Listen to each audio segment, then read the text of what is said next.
Il y avait une plage au milieu de la magnifique côte australienne, célèbre pour ses requins qui peuplaient ses eaux. Cette plage, avec son sable doré et ses vagues parfaites, offrait un cadre idéal pour les surfeurs, mais elle cachait une menace bien plus dangereuse. En effet, les mers étaient remplies de requins. C'est là que se déroula l'incroyable histoire de Bridget, une jeune surfeuse intrépide au caractère aussi sauvage que les vagues indomptées qu'elle chevauchait. Malgré les panneaux d'avertissement flagrants qui jonchaient le rivage, Bridget croyait fermement en son invincibilité. Mais cette croyance allait bientôt être brisée. L'enfance de Bridget s'était déroulée près de l'eau. Elle avait grandi accompagnée par le bruit constant des vagues qui se brisaient sur le rivage et en conséquence, elle avait développé une relation presque symbiotique avec l'océan. La brise salée lui apportait un sentiment de liberté qu'elle ne pouvait retrouver ailleurs.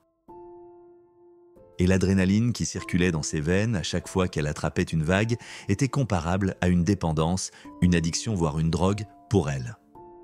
Un matin destiné à être marqué par la malchance, le soleil peignait l'horizon de teintes roses et dorées, projetant une lueur chaleureuse sur les eaux turquoises. C'était le genre de scène parfaite que l'on pourrait trouver sur une carte postale. Une image idyllique qui attirait les gens et les faisait oublier les dangers dissimulés sous la surface.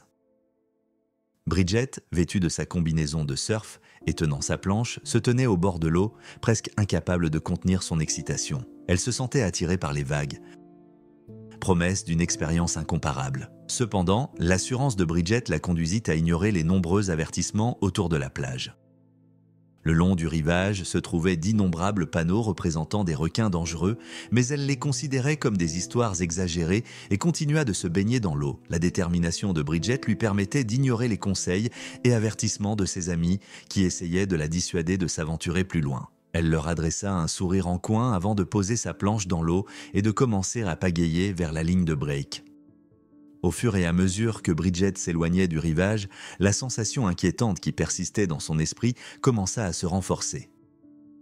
Elle ne pouvait ignorer ce sentiment étrange qu'elle avait, celui que quelqu'un l'observait ou que quelque chose se cachait sous elle, annonçant sa présence sans pour autant se montrer. Cependant, elle réussit à apaiser son malaise en se convainquant que son imagination lui jouait des tours et qu'il n'y avait rien à craindre. Au moment où Bridget attrapa sa première vague, il sembla que le monde entier s'était dissous dans un brouillard d'eau salée et d'adrénaline. C'était une expérience exaltante pour elle de glisser sur la crête de la vague.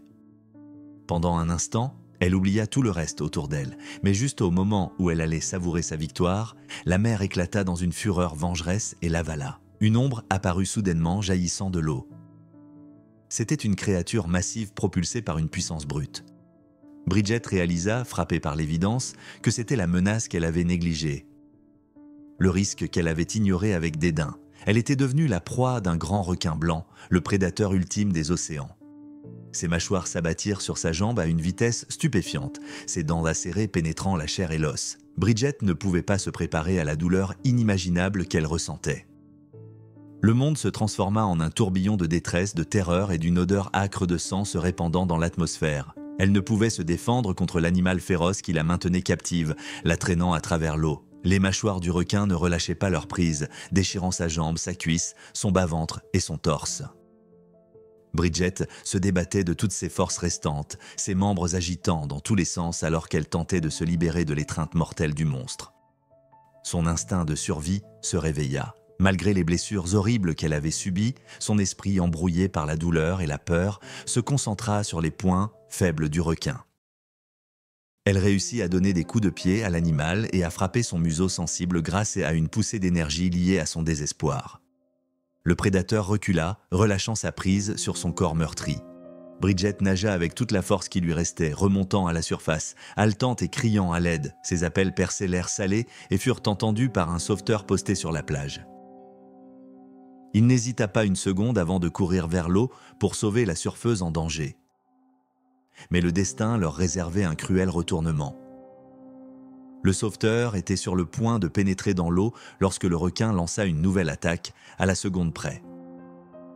Dès que ses mâchoires puissantes atteignirent la jambe de Bridget, le combat recommença.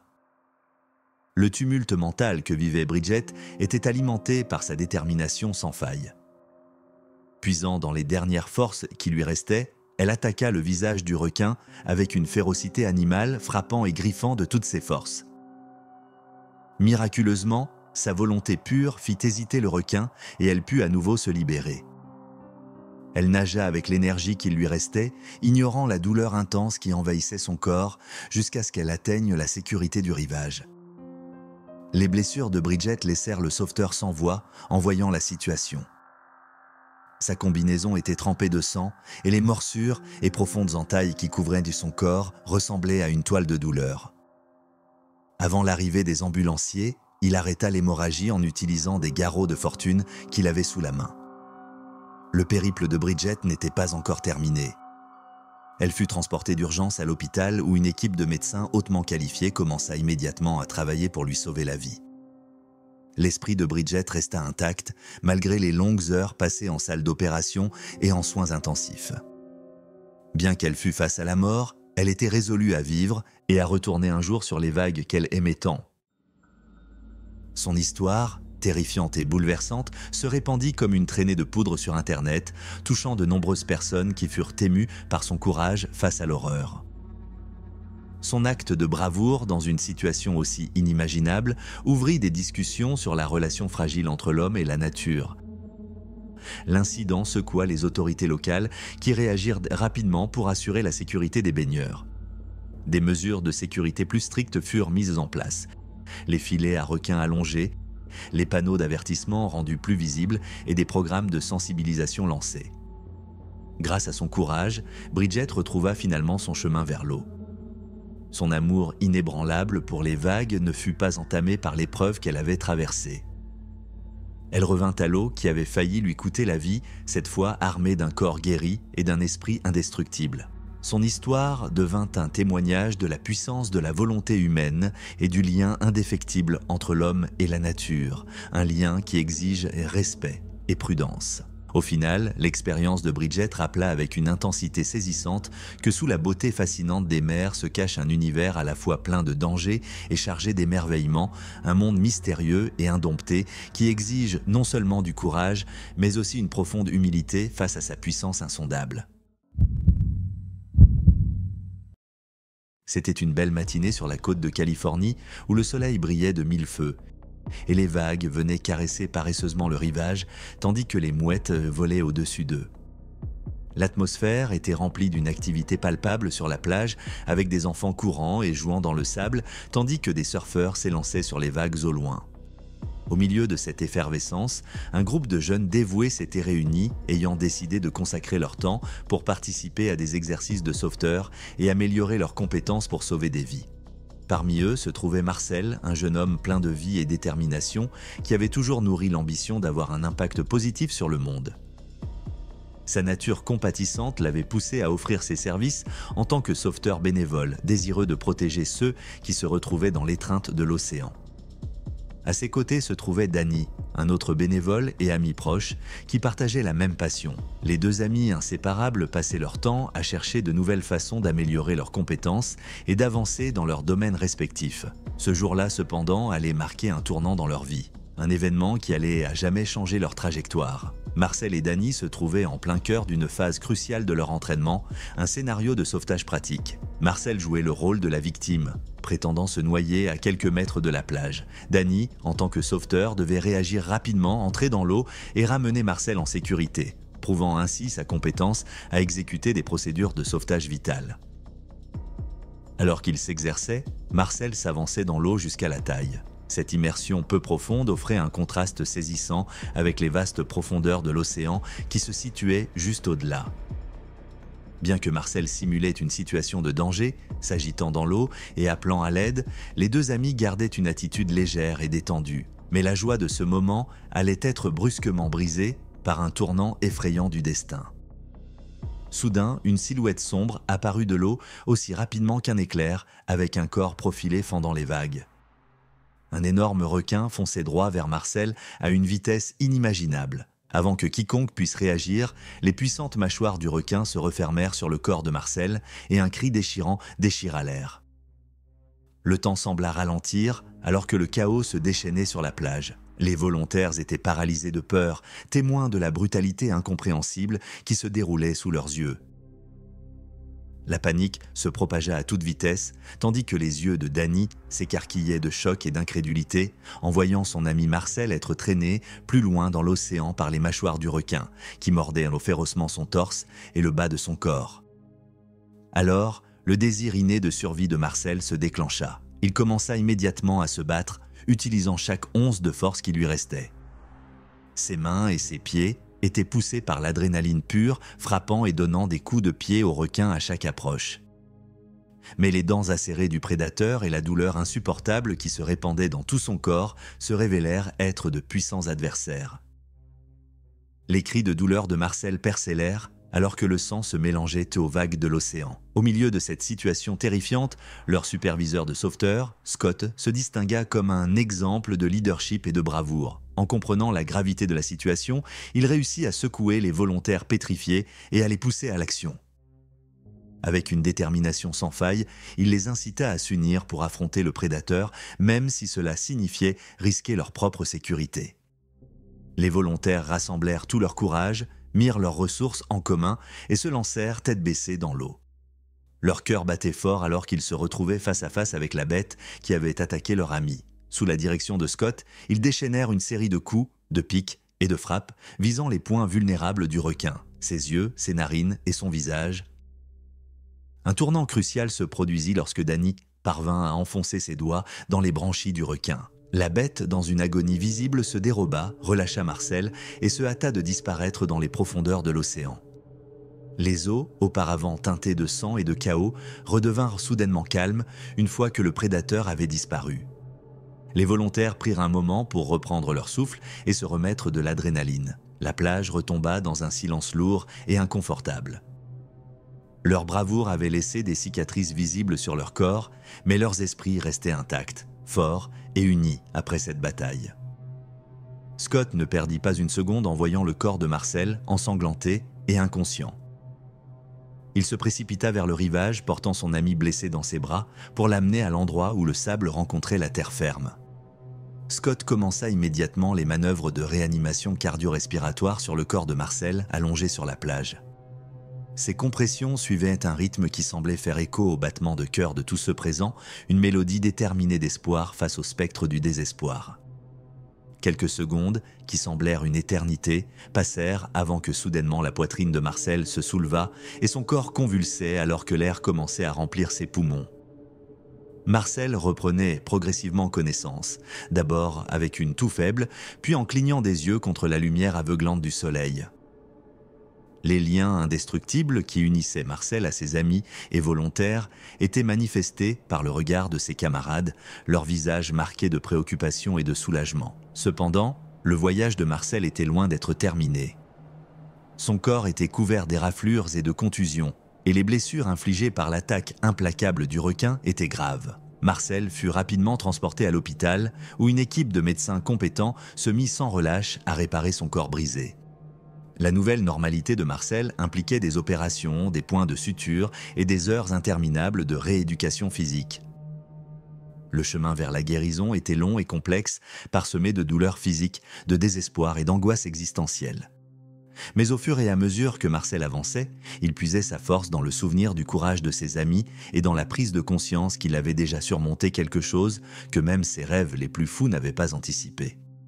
Après quelques mois, la persévérance de Marcel commença à porter ses fruits et il commença à voir des résultats. Il retrouva progressivement sa force grâce au soutien indéfectible de ses amis, de sa famille et de l'équipe médicale. Ses blessures physiques et émotionnelles se transformèrent en trophées de courage, témoignant de sa volonté inébranlable. L'histoire poignante de la survie de Marcel se répandit à travers le monde, inspirant d'autres personnes avec son message de résilience face aux difficultés et de solidarité dans les moments de crise. L'histoire de ces jeunes volontaires, qui défièrent toutes les probabilités pour sauver leur ami des griffes d'un prédateur impitoyable, toucha les sauveteurs, les baigneurs et même les étrangers qui en entendirent parler. À la fin, l'histoire de Marcel n'était pas seulement celle de l'expérience terrifiante d'une attaque de requin, mais aussi celle de la force de l'esprit humain et des liens indestructibles entre amis qui se soutiennent dans les situations les plus difficiles. La plage resta un lieu de joie et de détente, mais elle servit aussi de rappel que chaque personne possède une capacité innée à la force. L'histoire du courage de Marcel, accompagnée de celle de ses amis et mentors, serait gravée dans les sables du temps pour l'éternité, rappelant à tous ceux qui entendaient son histoire que des héros peuvent émerger même des situations les plus périlleuses. Une lumière dorée et chaleureuse se diffusait doucement à travers l'horizon, tandis que le soleil se suspendait bas dans le ciel, baignant la vaste plage de Floride de sa lumière radieuse. Le ciel était un endroit de tranquillité, et Sky, une jeune femme déterminée et passionnée, y trouvait sa place. Sa passion pour la natation allait bien au-delà des murs confinés d'une piscine conventionnelle. Elle se nourrissait de la beauté sauvage et infinie de l'océan. Le bruit rythmique des vagues se brisant contre le rivage et la caresse douce de la brise marine créaient une atmosphère sereine qui constituait le cadre parfait pour ces moments de baignade. Pour Sky, l'océan était bien plus qu'un simple lieu. C'était son refuge, son terrain de jeu et sa source de consolation. Elle avait la conviction profonde que son véritable lien avec l'eau ne résidait pas dans les frontières d'une piscine, mais dans l'immensité de l'océan sous le ciel ouvert. Ainsi, chaque matin, elle se rendait à la plage de Floride dès l'aube, le cœur plein d'anticipation et le corps animé d'une passion inébranlable. L'eau était son terrain sacré. Ce jour-là, les vagues azurées semblaient l'inviter plus séduisante que jamais. Alors qu'elle s'enfonçait plus loin dans l'étreinte chaude de l'eau, les rayons du soleil caressaient sa peau, apportant une sensation de bien-être et de liberté. Elle pagayait avec grâce, comme si chaque mouvement dans l'eau était une danse fluide avec les courants, une célébration de son amour pour la nature sauvage. Chaque coup de bras était un hommage à la beauté brute de l'océan et chaque mouvement semblait l'intégrer plus profondément dans cet univers aquatique. Au fur et à mesure qu'elle fendait l'eau, le monde autour d'elle devenait une brume lointaine et il ne restait plus que le rythme hypnotique des vagues, se poussant et se tirant les unes contre les autres. La tranquillité pourtant allait se briser soudainement comme un coup de tonnerre dans un ciel sans nuages. Un choc brutal de douleur insoutenable traversa le corps de Sky alors qu'une prise puissante s'abattait sur sa jambe. En un instant, l'océan calme se transforma en un monde chaotique, tandis que ses veines se remplissaient d'adrénaline et que son cœur s'emballait, submergé par la panique. Cependant, la détermination de Sky ne fléchit pas. Malgré la pression accablante de la situation, elle resta une combattante, une femme qui avait toujours repoussé ses limites et qui n'était pas prête à succomber aux griffes du destin sans se battre. Elle se battit avec chaque fibre de son être contre la force implacable de la créature qui se cachait sous les vagues, chaque mouvement, chaque coup de pied, chaque soupir étant un acte de résistance désespérée. Alors que l'animal la tirait encore plus loin dans l'abîme, sa puissance semblait inébranlable et son emprise indestructible. La douleur était extrême, tout son corps semblait en feu, mais Sky ne pouvait pas penser clairement dans ce tourbillon de chaos. Elle se rappela alors un documentaire où un survivant décrivait son combat contre une attaque de requins. Cette pensée devint sa lumière dans l'obscurité. Avec un ultime sursaut de force, Sky décida de ne pas se laisser engloutir par le désespoir. Elle serra les poings et se mit à frapper frénétiquement la peau rugueuse du requin, cherchant désespérément un point vulnérable à attaquer. Chaque coup résonnait dans l'air et l'impact de ses frappes envoyait des vagues de douleur à travers sa jambe blessée. Mais malgré la souffrance, Sky persévérait, déterminée à ne pas se laisser submerger. En une fraction de seconde, qui sembla durer une éternité, ses coups atteignirent leur cible, les branchies vulnérables du requin. La prise de l'animal se relâcha sous la résistance acharnée de Sky. Ce fut un triomphe, mais un triomphe douloureux, car la mer autour d'elle était désormais teintée de son propre sang, un cruel rappel de l'intensité de la lutte pour sa survie. Pourtant, ses instincts de survie la poussèrent à avancer. Bien que sa douleur fût insupportable, elle donna un coup de pied avec la jambe non blessée et se hissa péniblement vers la surface, propulsée par l'instinct de vouloir vivre.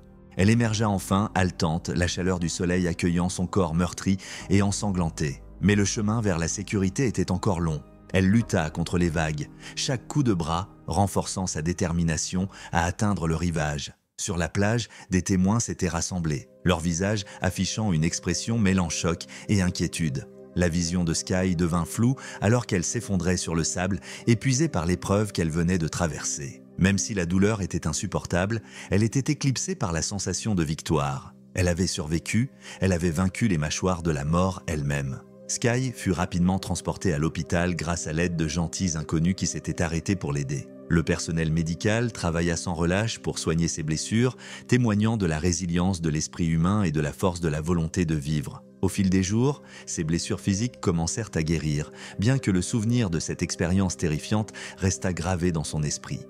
L'image de l'attaque et de sa lutte pour sa vie persisterait à jamais dans sa mémoire. Mais Sky retourna finalement dans l'eau, là où elle avait failli perdre la vie. Les vagues, qui avaient été le théâtre de sa lutte, l'accueillaient maintenant avec une douceur nouvelle, comme si elles offraient consolation et rédemption. Chaque coup de nage qu'elle donnait était un acte de défi contre les probabilités, une célébration de la vie face à la mort. Et alors que Sky continuait à nager sous le ciel ouvert, elle le faisait non seulement portant les cicatrices de son épreuve, mais aussi la résilience acquise au fil de son difficile parcours. La plage de Floride restait son refuge, un endroit où son amour pour l'eau et son esprit inébranlable se mêlaient et qui serait à jamais un rappel de ce jour où elle avait triomphé des ténèbres.